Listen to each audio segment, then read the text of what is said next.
Hi friends, అందరికీ నమస్తే. ఇది సీజన్ 8 రన్నరప్గా నేను భావిస్తున్న నిఖిల్ గురించిన చాలా చాలా డీటెయిల్డ్ ఇంట్రికేట్ అనాలిసిస్. ఇది నా అనాలిసిస్లు చూస్తూ ఉన్న వ్యూయర్స్లో ఒకరు మంజుల గారు, ఎవరో పేరు సరిగ్గా గుర్తులేదండి, సారీ. నిఖిల్ గురించి ఒక అనాలిసిస్ చేయండి అని అడిగారు. అప్పుడు దాని గురించి నేను చాలా చాలా చాలా ఇంట్రిగ్యూయింగ్ రీసెర్చ్ చేశాక అనాలిసిస్ కూడా తయారైపోయింది, కానీ నాకు టైం లేక నేను చేయలేకపోయాను. ఇప్పుడు కూడా చేయకపోతే దానికి అర్థం ఉండదని చెప్పి ఇప్పుడు చేస్తున్నాను. హౌస్ మేట్స్ అందరూ హౌస్లోకి ఎంటర్ అయిన సెకండ్ డే డిస్కషన్ జరుగుతుంది. హౌస్ క్యాప్టెన్ ఎవరు లేరు కాబట్టి హౌస్కి ఒక లీడర్ ఉంటే బాగుంటుంది అని. ఆ డిస్కషన్లో చాలా న్యాచురల్గా హౌస్ లీడర్గా ఎమర్జ్ అయ్యాడు నిఖిల్. ఎందుకంటే హౌస్లోకి అందరూ రాగానే ఇతను కిచెన్లోకి వెళ్ళిపోయాడు. కిచెన్లో ఏమేమి ఉన్నాయని చూసుకుంటూ ఏమన్నా వండాలా ఏంటి అని ఇనిషియేషన్ తీసుకొని తనంతట తానే లీడర్షిప్ తీసుకున్నాడు. అయితే ఇతని క్యారెక్టర్ మెంటాలిటీ ఎక్కడ బయటపడుతుందంటే రేషన్ మేనేజర్గా సోనియాను సెలెక్ట్ చేస్తాడు నిఖిల్. తర్వాత రేషన్ కంట్రోల్ గురించి వాళ్ళిద్దరి మధ్యలో ఒక డిస్కషన్ వచ్చినప్పుడు సోనియాతో నిఖిల్, రేషన్ కంట్రోల్ డెసిషన్స్ నువ్వే తీసుకో, ఒకవేళ ఎవరైనా ఏదైనా సజెషన్స్ ఇస్తే జనరలైజ్ చేసి చెప్పు, కానీ వాళ్ళ నేమ్స్ తీసుకోవద్దు. ఇక్కడ నిఖిల్ ఎలాంటి గేమ్ ఆడాలనుకుంటున్నాడు అనేది ఈ ఒక్క సెంటెన్స్లో క్లియర్ అయిపోతుంది. నిఖిల్ ఫిలాసఫీ ఫస్ట్ నుంచి తీసుకుంది ఏంటంటే, తానవ్వక నొప్పింపక తిరుగువాడు నేర్పరి సుమతి. హౌస్లో నిఖిల్కు ముగ్గురు బెస్ట్ టీచర్స్ దొరికారు: సోనియా, మణికంఠ, అభయ్. ఈ ముగ్గురు 3 బ్రిలియంట్ బ్రెయిన్స్. ఈ ముగ్గురు నిఖిల్ ఈ హౌస్లో అడాప్ట్ చేసుకున్న స్ట్రాటజీ ఏంటంటే, స్ట్రాంగ్గా ఉన్నవాళ్ళు, అంటే ఓకల్గా స్ట్రాంగ్గా ఉన్నవాళ్ళు తన తప్పులను ఎత్తి చూపించి దాన్ని ఎస్టాబ్లిష్ చేయగలిగే అవకాశం ఉన్నవాళ్ళు ఎవరైనా కనపడితే వాళ్ళతో ఖచ్చితంగా ఒక లైన్ గీసుకుని అటువైపు వాళ్ళు ఇటువైపు నువ్వు ఆపోజిట్గా ఉండడానికి ఇష్టపడ్డావు. ఎంతసేపు ఉన్నా వాళ్ళ ఉన్న లైన్లోకి తాను వెళ్ళిపోయి వాళ్ళను తన వైపు తిప్పుకోవడానికి ప్రయత్నిస్తాడు, రాజీ పడిపోవడానికి ప్రయత్నిస్తాడు తప్ప వాళ్ళతో ఫ్రిక్షన్ అనేది ఖచ్చితంగా కోరుకోడు. ఫస్ట్ వీక్లో చీఫ్ టాస్క్ జరిగినప్పుడు పక్కకెళ్ళి ఆడుకో అంటాడు సీతాను. దానికి సీత హర్ట్ అవుతుంది, అతనికి ఆపోజిట్గా మారిపోతే తర్వాత సీతాను చాలా కష్టపడి ఫ్లర్ట్ చేసి సీతాను చూసి పాటలు పాడుతూ సీతాను నెమ్మదిగా తన దారిలోకి తెచ్చేసుకున్నాడు.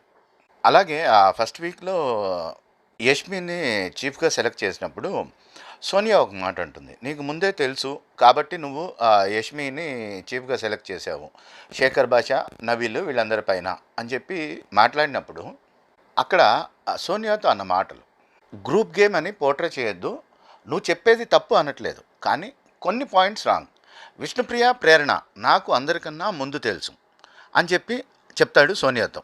ఆ తర్వాత సోనియాను తనకు ఆపోజిట్గా నిలబడకుండా చేయడానికి సోనియాతో డిస్కషన్ చేశాడు. ఆ తర్వాత అది నెక్స్ట్ లెవెల్ సోషల్ స్కిల్స్ను డిస్ప్లే చేసింది నిఖిల్ ఎప్పుడు ఒక ఆర్గ్యుమెంట్ లాగా నడపడు, దాన్ని ఒక డిస్కషన్ లాగా నడుపుతాడు.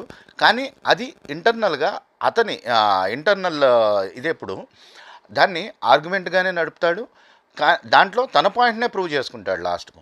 ఇది మనకి ఎక్కడ ప్రూవ్ అవుతుందంటే, సోనియాతో ఎంత ఓపికగా ఎంత పేషెంట్గా డిస్కస్ చేస్తాడంటే, ఉదయం 4:15 అని బిగ్ బాస్ అనౌన్స్ చేసే వరకు సోనియాతో మాట్లాడుతూనే ఉంటాడు. ఎదుటి వ్యక్తిపై పైచేయి సాధించడానికి ఎంతసేపైనా మాట్లాడతాడు, ఎంత వరకైనా తగ్గుతాడు. సబ్మిసివ్గా కనపడుతూనే వాళ్లను తన ఎమోషనల్ కంట్రోల్లోకి తెచ్చుకుంటాడు. ఎదుటి వాళ్ళ వీక్నెస్ను, వాళ్లకు ఏం వీక్నెస్ ఉంది, వాళ్ళు ఏ మాటలు చెప్తే వాళ్ళు తన వలలో పడతారు అని ఎక్స్ప్లోర్ చేయగలిగే తెలివితేటలు నిఖిల్ సొంతం. సోనియాతో నడిపిన ఆ డిస్కషన్ ఉదయం దగ్గరగా 4:15, ఆ తర్వాత కూడా మాట్లాడుతూనే ఉంటారు వాళ్ళు.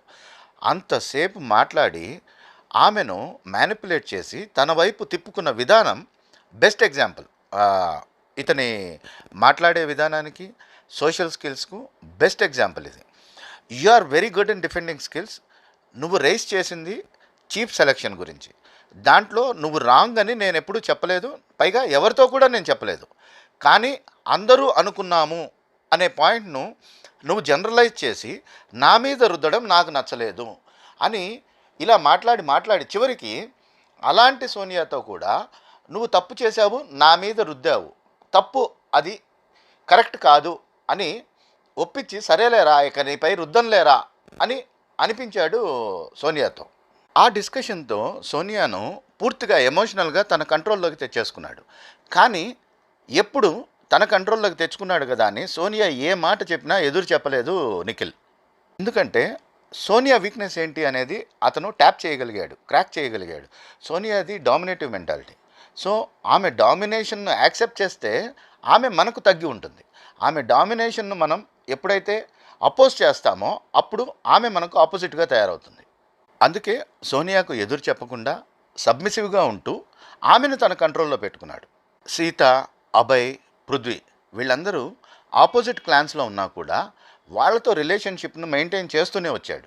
ఇక్కడ మనము పాయింట్ నోట్ చేసుకోవాల్సిన పాయింట్ ఏంటంటే శేఖర్ భాషా కానీ ఆదిత్య ఓం కానీ వీళ్ళెవరితో రిలేషన్షిప్ మెయింటైన్ చేయడానికి ట్రై చేయలేదు. ప్రేరణ వీళ్ళెవరితో రిలేషన్షిప్ మెయింటైన్ చేయడానికి ట్రై చేయలేదు. ఎందుకంటే వాళ్ళు స్ట్రాంగ్ అని అప్పటికి నిఖిల్ అనుకోలేదు. అప్పటికి నిఖిల్ ఎవరు స్ట్రాంగ్ అనుకున్నాడు?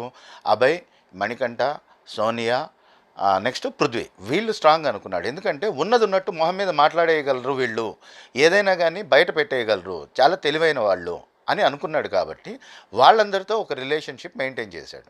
ఇక్కడ మనం గమనించాల్సింది ఏదైతే తన నోటితో తానే నిఖిల్ అన్నాడో విష్ణుప్రియ, ప్రేరణ నాకు ముందు నుంచి తెలుసు అంటే వాళ్ళతో ఒక రిలేషన్షిప్ కానీ ఏదైనా బాండింగ్ కానీ ఫ్రెండ్షిప్ కానీ హౌస్ బయట నుంచి ఉంది అని నిఖిల్ తన నోటితో తానే చెప్పాడు సోనియాతో.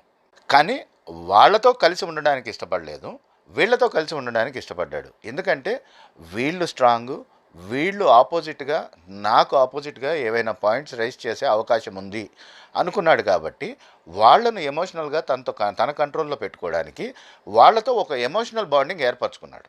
ఎవరు ఫేక్గా ఉన్నారు హౌస్లో అని సోనియా, అభయ్ మాట్లాడుకుంటారు. అక్కడ అభయ్ నిఖిల్ని గురించి సోనియాతో అన్న మాటలు ఇవన్నీ మీకు అన్సీన్ కట్స్లో ఉంటాయి. మీరు కావాలంటే మీరు కూడా వినొచ్చు, మీరు కూడా చూడొచ్చు. ఇవన్నీ అన్సీన్ కట్స్లో ఉన్నవే. అభయ్ సోనియాతో నిఖిల్ గురించి నేను షాక్ అయ్యేది నిఖిల్ గురించి, వాడు ట్రూగా ఉంటున్నాడు, గేమ్ గురించి పాయింట్స్ ఉంటున్నాయి. కానీ ఆ డామినేషన్ వాడిని గట్టిగానే పిసుకుతుంది లోపల, ఇట్లా అదేదో ఉన్నది. అట్లుంటే ఎందుకురా ఈడకొచ్చి ఏది పడితే అదే మాట్లాడాయి అనేది నా పాయింట్ అన్నాడు. అంటే ఇక్కడ అభయ్ ఒపీనియన్ ఏంటంటే అతని లోపల ఉన్న డామినేషన్ మెంటాలిటీ అతన్ని గట్టిగా పిసుకుతూ ఉంది. కానీ బయటికి అట్లా డామినేటింగ్గా బిహేవ్ చేయలేకపోతున్నాడు. తన మనసులో ఏది ఉంటే అది బయటికి మాట్లాడలేకపోతున్నాడు. అట్లా ఉన్నప్పుడు ఎందుకు వీడికి వచ్చి నువ్వు ఉండడము, ఏది ఉంటే అది అట్లనే మాట్లాడేయచ్చు కదా అని నిఖిల్ ఫేక్గా బిహేవ్ చేస్తున్నాడు అని నిఖిల్తో చాలా క్లోజ్గా ఉంటున్న అభయ్ నిఖిల్తో చాలా క్లోజ్గా ఉంటున్న సోనియాతో అంటున్నాడు. తర్వాత మణికంఠ నిఖిల్ గురించి మాట్లాడింది చూస్తే ఫస్ట్ మణికంఠ ఏమంటాడంటే నిఖిల్తో, ఈ హౌస్లో నాకు స్ట్రాంగెస్ట్ కనెక్షన్ అనేది ఉంటే కొద్దిమందే ఉన్నారు, you are top among them అంటాడు మణికంఠ నిఖిల్తో. అదే మణికంఠ అదే నిఖిల్ గురించి మళ్ళీ సోనియాతో, నిఖిల్ వాడి ప్రైవేట్ స్పేస్లోకి నన్ను రానివ్వట్లేదు, 2-3 టైమ్స్ చూశాను, చెప్పా కూడా వాడికి, వాడు ఏడ్చినప్పుడు నేను స్పేస్ ఇస్తున్నాను, తర్వాత మాట్లాడదామని చూస్తే రానివ్వట్లేదు, ఓపెన్ అవ్వట్లేదు, వేరే వాళ్ళ దగ్గరికి వెళ్ళి మాట్లాడుతున్నాడు. ఇది వన్ సైడెడ్ అవుతుంది. నేను బాధలో ఉన్నప్పుడు వాడు వస్తున్నాడు, వాడు బాధలో ఉన్నప్పుడు నేను వెళ్ళడానికి లేకుండా బ్యారియర్ అయిపోతుంది. అర్థమవుతుందా? ఎట్లా కమ్యూనికేట్ చేయాలో తెలియట్లేదు. ఇది మణికంఠ సోనియాతో నిఖిల్ గురించి మాట్లాడిన మాటలు. అంటే నిఖిల్ మణికంఠ బాధలో ఉన్నప్పుడు అతన్ని సొలాస్ చేయడానికి, అతన్ని కంఫర్ట్ చేయడానికి అతనితో మాట్లాడుతున్నాడు, అన్నీ చేస్తున్నాడు. కానీ నిఖిల్ ఎమోషనల్గా డౌన్ అయినప్పుడు కానీ ఏదైనా బాధలో ఉన్నప్పుడు కానీ మణికంఠ వస్తే మణికంఠ రానివ్వట్లేదు. అంటే ఆ మణికంఠ సింపతి గేమ్ను తాను కంట్రోల్ చేయడానికి చూస్తున్నాడు. కానీ తన సింపతి గేమ్ను మణికంఠ కంట్రోల్ చేయడానికి చూస్తే దాన్ని కంట్రోల్ చేయనివ్వట్లేదు అనేది మణికంఠ ప్రయత్నం. ఇక్కడ మణికంఠ విష్ణుప్రియతో మాట్లాడడానికి వెళ్తూ కెమెరాతో ఒక మాట అంటాడు. ఏమంటాడంటే, ఇది నువ్వు ఫెమినైన్గా కనపడతావు అది ఇది అన్నప్పుడు తర్వాత విష్ణుప్రియతో చాలా ఎక్కువ మాట్లాడతాడు మణికంఠ ఆ వీక్లో. ఆ తర్వాత నామినేషన్స్లో నేను నీతో మాట్లాడి నీ దగ్గర నుంచే పాయింట్స్ గుంజి మరి నిన్ను నామినేట్ చేశానన్నాడు. కానీ అక్కడ విష్ణుప్రియ దగ్గరికి మణికంఠ వెళ్ళేటప్పుడు మణికంఠ కెమెరాతో అన్న మాటలు, నేను ఎవరి దగ్గరికైనా వెళ్తున్నాను, ఎవరితో అయినా మాట్లాడుతున్నాను అంటే నాకు ఒక పర్టికులర్ ఎజెండా ఉంటుంది అని మణికంఠ కెమెరాతో అంటాడు. ఇప్పుడు మణికంఠను నిఖిల్ తన దగ్గరికి రానివ్వట్లేదు అనే పాయింట్ను మణికంఠ విష్ణుప్రియ దగ్గరికి కానీ ఎవరి దగ్గరికైనా వెళ్ళి మాట్లాడాలి అంటే దానికి నాకు ఒక ఎజెండా ఉంటుంది అని మణికంఠ అన్న మాటలు, ఈ రెండిటి ఈక్వేషన్ను చూస్తే మనం సాల్వ్ చేస్తే ఏమనిపిస్తుందంటే, మణికంఠకి ఏమని అనిపించిందంటే, ఒక ఎజెండాతో నా దగ్గరికి నిఖిల్ వస్తున్నాడు కానీ నన్ను మళ్ళీ నిఖిల్ తన దగ్గరికి రానివ్వట్లేదు. నిఖిల్ ఎజెండా ఫుల్ఫిల్ అయిపోతూ ఉంది, కానీ అదే ఎజెండా నా వైపు నుంచి ఫుల్ఫిల్ అవ్వకుండా చూసుకుంటున్నాడు చాలా తెలివిగా అనేది మణికంఠ ఒపీనియన్ ఇక్కడ.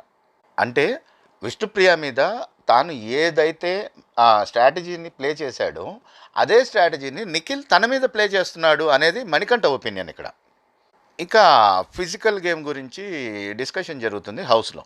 అప్పుడు యష్మి దగ్గరికి నిఖిల్ వెళ్తాడు మాట్లాడడానికి. అక్కడ యష్మి ఒక మాట అంటుంది నిఖిల్తో, నాకు ఒక క్లారిటీ ఉంది, నువ్వు వచ్చి నీ బుర్రలో ఉన్న ఒపీనియన్ను నా బుర్రలో పెట్టి కన్ఫ్యూజ్ చేయకు అంటుంది యష్మి. ఇవన్నీ నేను చెప్తున్నవన్నీ మీకు అన్సీన్లో కనపడతాయి.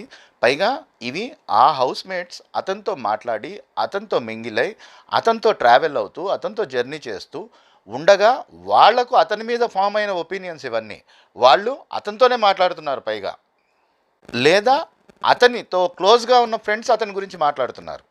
ఇక సీత డైరెక్ట్గా నిఖిల్తోనే అన్నమాట, లేనిదాన్ని కూడా ఉన్నట్టు చూపించడం నీ దగ్గరే నేర్చుకోవాలి.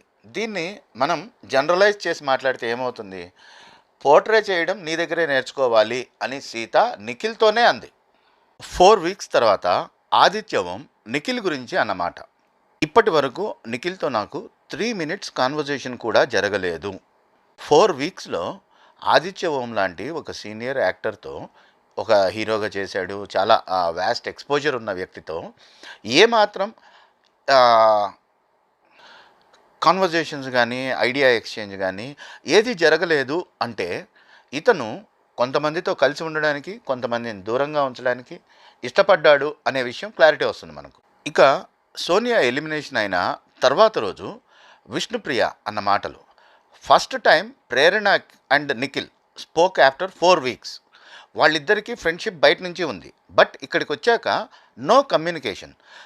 They spoke for so long. ఈ డిస్కషన్లో నేను కొద్దిసేపు కూర్చోగలిగాను అంతే, జనరల్లీ నేను కూర్చోలేను అని విష్ణుప్రియ అంది నిఖిల్ గురించి. అంటే 4 వీక్స్ తర్వాత సోనియా ఎలిమినేట్ అయ్యాక రియలైజ్ అయ్యాడు నిఖిల్, ప్రేరణ కూడా స్ట్రాంగ్ ప్లేయర్ అని. అప్పుడు తనకు బయట నుంచి ఫ్రెండ్ అయినా కూడా ఇన్నాళ్ళు తను ఏమాత్రం పట్టించుకొని ప్రేరణతో చాలాసేపు కూర్చొని, ఎలాగైతే సోనియాతో ఫస్ట్ వీక్లో మాట్లాడాడో అలా ప్రేరణతో కూడా చాలాసేపు మాట్లాడాడు. ప్రేరణను కూడా తన కంట్రోల్లోకి తెచ్చుకోవడానికి ప్రయత్నించాడు అనే విషయం ఇక్కడ మనకు క్లారిటీగా అర్థమవుతా ఉంది.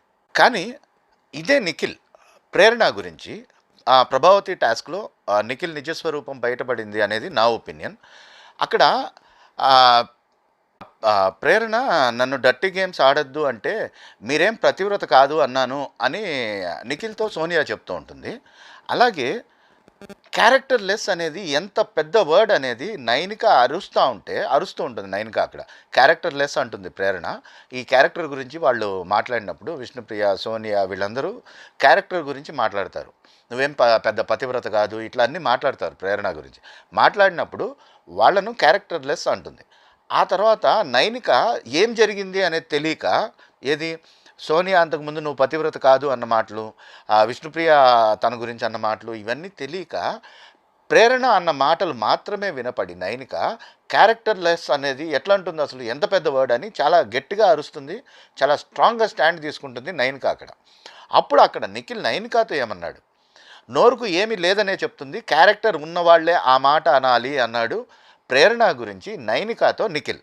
కానీ సోనియా ఎలిమినేట్ అయిపోయాక మళ్ళీ అదే ప్రేరణతో కూర్చొని ముచ్చట్లు పెట్టాడు, ప్రేరణను తన కంట్రోల్లోకి తీసుకోవడానికి మళ్ళీ ప్రయత్నించాడు. మనం గమనిస్తే ఇక్కడి వరకు అంటే 4 వీక్స్ వరకు సోనియా ఎలిమినేట్ అయిపోయి వెళ్ళే వరకు మనకు ఈ కే బ్యాచ్, కన్నడ బ్యాచ్ ఇవన్నీ మనకి ఇంతవరకు వినపడలేదు. ఇక్కడి నుంచి ఫస్ట్ టైం మనం వినడం మొదలుపెట్టాం. ఆ తర్వాత ఈ వీక్ నామినేషన్స్లో 3-4 పడతాయి నాకు. ఇప్పుడు పాత నిఖిల్ బయటకు వస్తాడు అంటాడు నిఖిల్ సోనియా ఎలిమినేట్ అయిపోయాక. ఇది నిఖిల్ తానే అన్నమాట. అంటే పాత నిఖిల్ బయటకు వస్తాడు అంటే అర్థం ఏంటి, ఇక్కడ ఒక కొత్త నిఖిల్ను నేను డిస్ప్లే చేస్తున్నాననే కదా అర్థం.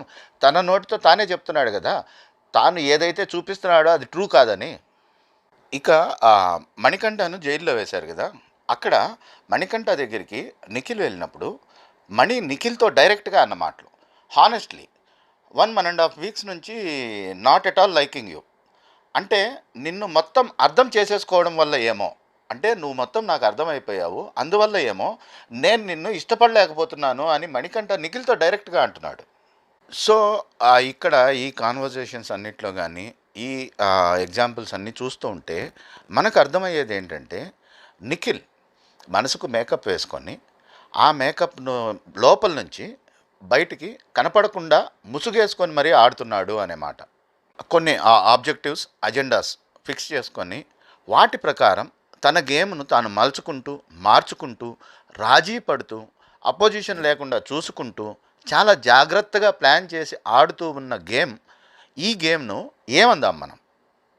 ఇలాంటి ఒక వ్యక్తికి సీజన్ 8 విన్నర్ అయ్యే అర్హత ఉందా? మీరేమంటారు? మీ ఒపీనియన్ చెప్పండి.